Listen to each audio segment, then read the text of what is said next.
everyone.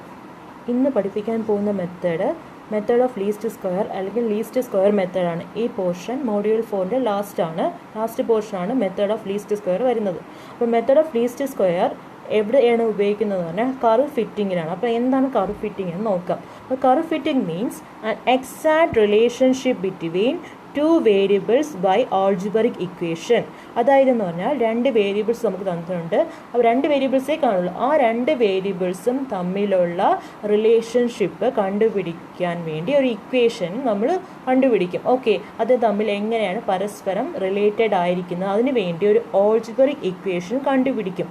ആ equation കണ്ടുപിടിക്കാനാണ് നമ്മൾ എന്ത് ഉപയോഗിക്കുന്നത്? കർവ് ഫിറ്റിംഗ് ഉപയോഗിക്കുന്നത്. അപ്പോൾ curve fitting means to form an equation of the curve from the given data.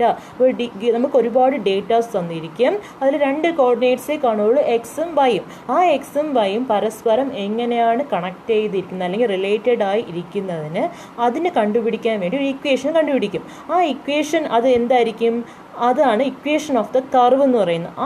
ആ ഇക്വേഷൻ ഓഫ് ദ കർവ് കണ്ടുപിടിക്കാനാണ് നമ്മൾ എന്ത് ഉപയോഗിക്കുന്നത്? കർവ് ഫിറ്റിംഗ് ഉപയോഗിക്കുന്നത്. ഫോർ എക്സാമ്പിൾ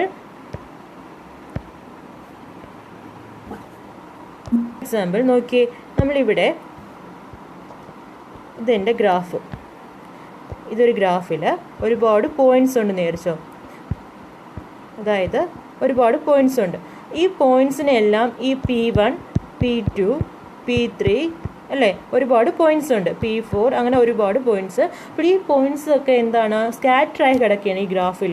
അപ്പോൾ ഈ പോയിന്റ്സിൽ ഓരോ പോയിന്റ്സിലും എന്തുണ്ട്? XY കോർഡിനേറ്റ്സ് ഉണ്ട് അല്ലേ. ഓരോ പോയിന്റ്സിലും XY കോർഡിനേറ്റ് ഉണ്ട്. ആ XY കോർഡിനേറ്റിനെ കണക്ട് ചെയ്ത് ഞാൻ എന്ത് ചെയ്യും? ഇത് തമ്മിൽ ഈ എക്സും വൈയും എങ്ങനെ റിലേറ്റഡ് ആയിരിക്കുന്നു, ഓരോ പോയിന്റ്സിലെയും എക്സും വൈയും എങ്ങനെയാണ് റിലേറ്റഡ് ആയിരിക്കുന്നത് എന്ന് കണ്ടുപിടിക്കണമെങ്കിൽ ഞാൻ എന്ത് ചെയ്യും?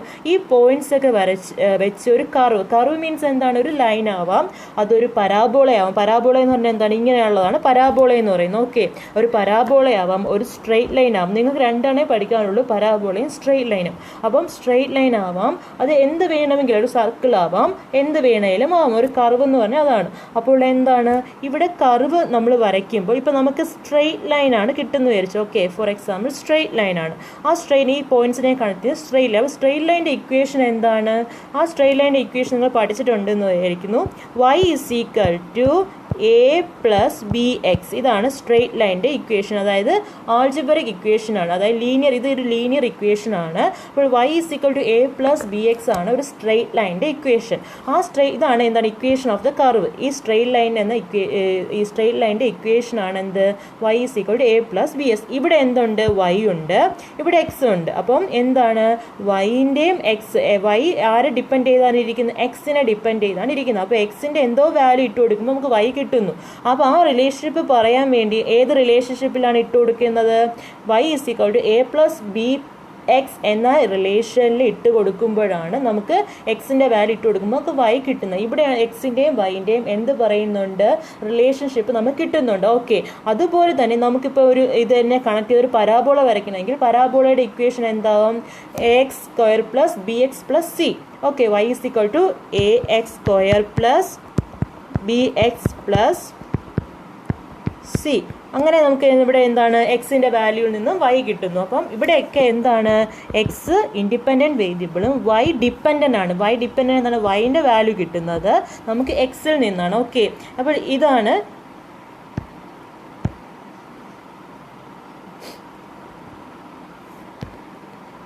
ഓക്കെ. അപ്പോൾ ഇനി നമുക്ക് തരുന്നതിൽ ഒരുപാട് ഡേറ്റാസ് ആണ് നമ്മുടെ ക്വസ്റ്റ്യനിൽ വരുന്നത്. നമുക്ക് ഒരുപാട് എക്സും വൈയും കാണും. ഇത് എക്സും വൈൻ്റെ ജനറലായിട്ട് പറയുന്നത്. ഇപ്പോൾ നമുക്ക് okay x1 y1 x2 y2 x3 y3. Okay, ഇങ്ങനെ നമുക്ക് 3 പോയിന്റ്സ് ഉണ്ടെന്ന് വിചാരിച്ചു. അതിൽ x1 y1, ഒരു പോയിന്റിൽ x2 y2, ഒരു പോയിന്റിൽ x3 y3. ഇതിൽ 3നെ കണക്ട് ചെയ്ത് നമുക്ക് എന്താണ് ഒരു ഇക്വേഷൻ പറയാൻ പറ്റുമെങ്കിൽ ആ ഇക്വേഷൻ ഏത് ഫോമിലായിരിക്കും? y = f(x) എന്ന ഫോമിലായിരിക്കും. ഓക്കെ, y = f(x) എന്ന ഫോമിലായിരിക്കും. അതിൽ നിന്നും എക്സിൻ്റെ വാല്യൂ ഇട്ട് കൊടുക്കുമ്പോൾ നമുക്ക് എന്ത് കിട്ടും? വൈൻ്റെ വാല്യൂ കിട്ടും. ഓക്കെ, അപ്പോൾ അതിൽ നിന്നാണ് നമുക്ക് എന്ത് പറയുന്ന ഇത് തമ്മിലുള്ള റിലേഷൻഷിപ്പ്. ഇതിനെയാണ് നമ്മൾ എന്തെന്ന് പറയുന്നത്? കർവ് ഫിറ്റിംഗ് എന്ന് പറയുന്നത്. അപ്പോൾ ഇനി next The method of least square is the most systematic procedure to fit a unique curve through a given data point. Method of least square ആണ് എന്തെന്ന് പറയുന്നത് ഏറ്റവും സിസ്റ്റമാറ്റിക് ആയിട്ടുള്ള ഏറ്റവും ഈസി ആയിട്ടുള്ള സിസ്റ്റമാറ്റിക് ആയിട്ടുള്ള പ്രൊസീജിയർ. എന്തിനു വേണ്ടി? ഒരു കർവ് നമുക്ക് കുറേ ഡേറ്റാ പോയിന്റ്സ് തന്നിരിക്കുമ്പോൾ ആ ഡേറ്റാ പോയിന്റ്സ് വെച്ചിട്ട് ഒരു കർവ് വരയ്ക്കാൻ പറ്റുന്ന ഏറ്റവും നല്ല ഒരു മെത്തേഡാണ് എന്തെന്ന് പറയുന്നത് മെത്തേഡ് ഓഫ് ലീസ്റ്റ് സ്ക്വയർ. അപ്പോൾ മെത്തേഡ് ഓഫ് ലീസ്റ്റ് സ്ക്വയർ നമുക്ക് എങ്ങനെയാണ് യൂസ് ചെയ്യുന്നത് നോക്കാം.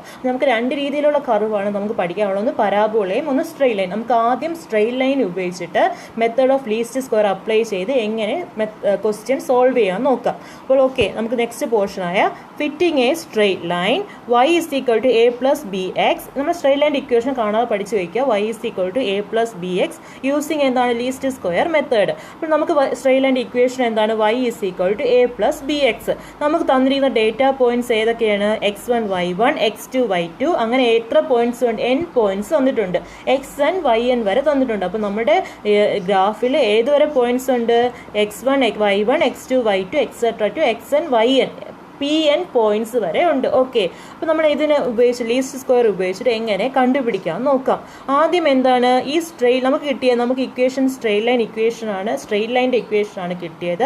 ആ സ്ട്രെയിറ്റ് ലൈൻ ഇക്വേഷനെ നോർമൽ ഇക്വേഷൻ എഴുതാം. നോർമൽ ഇക്വേഷൻ എന്ന് പറഞ്ഞാൽ ഈ സ്ട്രെയിറ്റ് ലൈൻ ഇക്വേഷനിൽ സിഗ്മേഷൻ അപ്ലൈ ചെയ്യുമ്പോഴാണ് നോർമൽ ഇക്വേഷൻ കിട്ടുന്നത്. അപ്പോൾ y is equal to a plus B X എന്ന ഇക്വേഷനിൽ നമ്മൾ എന്ത് അപ്ലൈ ചെയ്യും? സിഗ്മ അപ്ലൈ ചെയ്യും. അപ്പോൾ വൈക്ക് സിഗ്മ അപ്ലൈ ചെയ്യുമ്പോൾ എന്ത് കിട്ടും? Sigma Y. അടുത്ത് എക്ക് സിഗ്മ അപ്ലൈ ചെയ്യുമ്പം അതൊരു കോൺസ്റ്റന്റ് ആയതുകൊണ്ട് അതിന് സിഗ്മ അപ്ലൈ ചെയ്യുമ്പം എത്ര സിഗ്മ എ എന്ന് എഴുതത്തില്ല. എത്ര പോയിന്റ്സ് ഉണ്ട്? നമുക്ക് n പോയിന്റ്സ് ഉണ്ട്. അപ്പം അത്രയും എ കാണത്തില്ലേ അല്ലേ? എത്ര പോയിന്റ്സ് ഉണ്ട്? n പോയിന്റ്സ് ഉണ്ട്. അത്രയും എ എന്തുണ്ടായിരിക്കും? എ എന്ന കോൺസ്റ്റന്റ് ആണ്. അപ്പോൾ നമുക്ക് എന്ത് എഴുതാം? അതിൽ സിഗ്മ അപ്ലൈ ചെയ്യുമ്പം n a എന്നാണ് വരുന്നത്. പ്ലസ് ഇനി ബി എന്നാണ് കോൺസ്റ്റന്റ് ആണ്, ബി പുറത്തെടുക്കാം. അതിൽ നമുക്ക് n അപ്ലൈ ചെയ്യേണ്ട, കാരണം ഇവിടെ എക്സ് ഉള്ളത് കൊണ്ട് തന്നെ അതിൽ സിഗ്മ അപ്ലൈ ചെയ്യുന്നുള്ളത് കൊണ്ട് തന്നെ അത്രയും ബിയും വരും. ഓക്കെ, അപ്പോൾ ബിക്ക് n വരത്തില്ല. ബി പുറത്തെടുത്തിട്ട് നമ്മൾ എക്സിന് എന്ത് ചെയ്യും? സിഗ്മ അപ്ലൈ ചെയ്യും. ഓക്കെ, എ ഒറ്റയ്ക്ക് നിൽക്കുന്നതുകൊണ്ടാണ് ഇവിടെ എന്ത് വന്നത്? അതിൽ സിഗ്മ അപ്ലൈ ചെയ്തപ്പോൾ n a എന്ന് വന്നത്. അപ്പോൾ ഇത് കാണാതെ പഠിച്ചു വെക്കുക. Sigma y is equal to n a plus B sigma X. അതാണ് ഈ ഫസ്റ്റ് ഇക്വേഷൻ. ഓക്കെ, ഇനി ഈ ഫസ്റ്റ് ഇക്വേഷനിൽ നമ്മൾ സിഗ്മ എക്സ് കൊണ്ട് LHSഉം RHSഉം മൾട്ടിപ്ലൈ ചെയ്യുക. അപ്പോൾ എന്താണ്? Sigma X Y. അപ്പോൾ സിഗ്മ വൈയിലൂടെ സിഗ്മ എക്സ് മൾട്ടിപ്ലൈ ചെയ്യുമ്പം സിഗ്മ സ്ക്വയർ വരത്തില്ല, സിഗ്മ തന്നെയാണ്. Sigma X Y is equal to നമ്മൾ ഇവിടെ എന്താണ്? സിഗ്മ എക്സ് എയിലൂടെ n എയിലൂടെ മൾട്ടിപ്ലൈ ചെയ്യണം. അപ്പോൾ n പോവും, കാരണം സിഗ്മ എക്സ് വരുന്നുണ്ടല്ലോ ഇവിടെ. അപ്പോൾ n വരത്തില്ല. അപ്പോൾ a into sigma X plus പിന്നെ b into sigma X sigma X square. അപ്പോൾ സിഗ്മയ്ക്ക് സ്ക്വയർ വരത്തില്ല. സിഗ്മ തന്നെ സമ്മേഷൻ നടത്താൻ സ്ക്വയർ ഒന്നും വരത്തില്ല. അപ്പോൾ sigma b into sigma X square. ഇതാണ് ഇക്വേഷൻ 2. അതിന് ഈ രണ്ട് ഇക്വേഷനുകൾ സോൾവ് ചെയ്യുമ്പോൾ നമുക്ക് a b അതായത് രണ്ട് കോൺസ്റ്റന്റിന്റെ വാല്യൂ കിട്ടും. ഈ കോൺസ്റ്റന്റിന്റെ വാല്യൂ എടുത്ത് നമ്മൾ ഏത് ഇക്വേഷനിൽ പുട്ട് ചെയ്യണം? y is equal to a plus B X എന്ന ഇക്വേഷനിൽ ഇത് ഇടുമ്പോൾ നമുക്ക് എന്ത് കിട്ടും? നമുക്ക് ഈ വൈയും എക്സും തമ്മിലുള്ള റിലേഷൻഷിപ്പ് കിട്ടും. ഓക്കെ, ഇതാണ് നമ്മുടെ മെത്തേഡ് ഓഫ് ലീസ്റ്റ് സ്ക്വയർ ഏതിൽ അപ്ലൈ ചെയ്യുമ്പോൾ? ഫിറ്റിംഗ് എ സ്ട്രെയിറ്റ് ലൈനിൽ അപ്ലൈ ചെയ്യുമ്പോൾ ഉപയോഗിക്കുന്നത്. ഓക്കെ, നെക്സ്റ്റ് എന്ന് പറഞ്ഞാൽ നമുക്കൊരു ക്വസ്റ്റ്യൻ സോൾവ് ചെയ്യാം. നമുക്ക് by the method of least square find the straight line that best fit the following data. എന്താണ് ഈ സ്ട്രെയിറ്റ് ലൈൻ? ഏത് സ്ട്രെയിറ്റ് ലൈൻ്റെ ഇക്വേഷൻ കണ്ടുപിടിക്കുക, അത് ഏതിനെ ഫിറ്റ് ചെയ്യുന്നത്? ഈ ഡേറ്റാ പോയിന്റ്സിനെ ഫിറ്റ് ചെയ്യുന്ന ഒരു സ്ട്രെയിറ്റ് ലൈൻ്റെ ഇക്വേഷൻ കണ്ടുപിടിക്കുക. ഏത് ഉപയോഗിച്ചിട്ട്? ലീസ്റ്റ് സ്ക്വയർ മെത്തേഡ് ഉപയോഗിച്ചിട്ട്. അപ്പോൾ നമ്മൾ എന്താണ് സ്ട്രെയിറ്റ് ലൈൻ്റെ ഇക്വേഷൻ എന്നറിയാം. y is equal to a plus B X. അത് ഇക്വേഷൻ നമ്പർ 1. ഇനി നോർമൽ ഇക്വേഷൻ എങ്ങനെ എഴുതാം? സിഗ്മ അപ്ലൈ ചെയ്യുമ്പോൾ sigma y is equal to n a plus B sigma X. അത് ഇക്വേഷൻ നമ്പർ 2. ഇവിടെ n എത്രയാണ്? n എന്ന് പറഞ്ഞാൽ എത്ര ഡേറ്റാ പോയിന്റ്സ് ഉണ്ട്? അപ്പോൾ എത്ര? 1 2 3 4 5 ഡേറ്റാ പോയിന്റ്സ് അല്ലേ? എത്ര പോയിന്റ്സ് ഉണ്ട്? എക്സും വൈയും ചേർന്ന് ഒരു പോയിന്റ്, ഇതൊരു പോയിന്റ്, ഇതൊരു പോയിന്റ്, ഇതൊരു പോയിന്റ്, ഇതൊരു പോയിന്റ്, ഇതൊരു പോയിന്റ്. അപ്പോൾ 5 പോയിന്റ് ഉണ്ട്. അപ്പോൾ n ഇസ് ഈക്വൽ ടു എന്താണ്? 5. ഇനി ഇതിൽ എന്താണ്? ഇക്വേഷൻ നമ്പർ 2ൽ സിഗ്മ എക്സ് കൊണ്ട് മൾട്ടിപ്ലൈ ചെയ്യുക. സിഗ്മ എക്സ് കൊണ്ട് മൾട്ടിപ്ലൈ ചെയ്യുമ്പോൾ sigma X Y is equal to a sigma X plus B sigma X square. ഇനി എന്താണ് ഇതിൽ എന്തൊക്കെ കണ്ടുപിടിക്കണം? നമുക്ക് സിഗ്മ വൈ കണ്ടുപിടിക്കണം അല്ലേ? സിഗ്മ എക്സ് കണ്ടുപിടിക്കണം, സിഗ്മ എക്സ് വൈ കണ്ടുപിടിക്കണം. സിഗ്മ എക്സ് സ്ക്വയർ കണ്ടുപിടിക്കാം. ഇതൊക്കെ എങ്ങനെ കണ്ടുപിടിക്കും? നമുക്ക് ഈ ടേബിൾ ഉണ്ടല്ലോ, ടേബിളിൽ നിന്നാണ് സിഗ്മ എക്സും സിഗ്മ വൈ. സിഗ്മ എക്സ് എന്ന് പറഞ്ഞാൽ എന്താണ്? എക്സിന്റെ വാല്യൂസ് എല്ലാം ചേർത്ത് പ്ലസ് ചെയ്യുമ്പോഴാണ് സിഗ്മ എക്സ് കിട്ടുന്നത്. സിഗ്മ വൈ എന്ന് പറഞ്ഞാൽ എന്താണ്? വൈൻ്റെ വാല്യൂസ് എല്ലാം പ്ലസ് ചെയ്ത് കിട്ടുന്നതാണ് സിഗ്മ വൈ. കണ്ടോ? Sigma X sigma Y. ഇനി സിഗ്മ എക്സ് സ്ക്വയർ എന്ന് പറഞ്ഞാൽ എന്താണ്? എക്സിൻ്റെ വാല്യൂ നമ്മൾ സ്ക്വയർ ചെയ്തിട്ട് അതിനെ പ്ലസ് ചെയ്യുന്നതാണ് സിഗ്മ എക്സ് സ്ക്വയർ. ഇനി സിഗ്മ എക്സ് വൈ എന്ന് പറഞ്ഞാൽ എന്താണ്? എക്സും വൈയും മൾട്ടിപ്ലൈ ചെയ്ത് എഴുതുന്നതാണ് എക്സ് വൈ എന്ന് പറയുന്നത്. ആ എക്സ് വൈൻ്റെ എല്ലാ വാല്യൂസും കൂടെ സം ചെയ്യുമ്പോഴാണ് നമുക്ക് എന്ത് കിട്ടുന്നത്? സിഗ്മ എക്സ് വൈ കിട്ടുന്നത്. അപ്പോൾ നമുക്ക് അതിൻ്റെ വാല്യൂസൊക്കെ കിട്ടി. ഈ വാല്യൂസിനെ നമ്മൾ എവിടെ ഇടണം? സബ്സ്റ്റിറ്റ്യൂട്ട് ചെയ്യണം. ഇക്വേഷൻ 2ലും 3ലും സബ്സ്റ്റിറ്റ്യൂട്ട് ചെയ്യണം. സബ്സ്റ്റിറ്റ്യൂട്ട് ചെയ്യുമ്പോൾ നമുക്ക് എന്ത് കിട്ടുന്നുണ്ട്? ഇക്വേഷൻ ഇങ്ങനെ കിട്ടും. ഇതിനെ നമ്മൾ സോൾവ് ചെയ്യണം. എയുടെയും ബിയുടെയും വാല്യൂ ഉണ്ട്. സോൾവ് ചെയ്യാനൊക്കെ നിങ്ങൾക്ക് അറിയാം. സോൾവ് ചെയ്യുമ്പോൾ നമുക്ക് ഏതെങ്കിലും ഒരു വാല്യൂവിനെ മൈനസ് ചെയ്ത് പോകുന്ന രീതിയിൽ ആക്കണം, അല്ലെ? ഏതെങ്കിലും ഒരു ഇക്വേഷന് നമുക്ക് ഇവിടെ 15a ഉണ്ട്. 15a ആകുമ്പോൾ ഇത് 5ൻ്റെ കൂടെ 3 മൾട്ടിപ്ലൈ ഇവിടെയും 15 ആവും. ഓക്കെ, അങ്ങനെ അത് രണ്ട് മൈനസ് ചെയ്യുമ്പോൾ a പോവും. നമുക്ക് എന്ത് കിട്ടും? b കിട്ടും. -3.2. ആ 3.2വിന് -3.2വിന് നമ്മൾ എവിടേക്ക് ഈ ഏതെങ്കിലും രണ്ട് ഇക്വേഷനിൽ ഏതെങ്കിലും ഒന്നിൽ ഇട്ട് കൊടുക്കുമ്പോൾ നമുക്ക് അവിടെ നിന്ന് ഏത് കിട്ടും? a കിട്ടും. അങ്ങനെ എയും ബിയും കിട്ടി. a എന്താണ്? 18.2ഉം ബി തന്നെ -3.2. അങ്ങനെ ഈ വാല്യൂസ് ഒക്കെ എവിടെ ഇട്ട് കൊടുക്കണം? y = a + bx ഇട്ട് കൊടുക്കുമ്പോൾ നമുക്ക് yയും xും തമ്മിലുള്ള റിലേഷൻ കിട്ടും. ഇതാണ് fitting a straight line using method of least square. ഇത്രയേ ഉള്ളൂ. ഇനി ഞാൻ ജസ്റ്റ് ഒരു എക്സാമ്പിൾ നിങ്ങൾക്ക് ചെയ്യാൻ വേണ്ടി ഇട്ടുതരാം.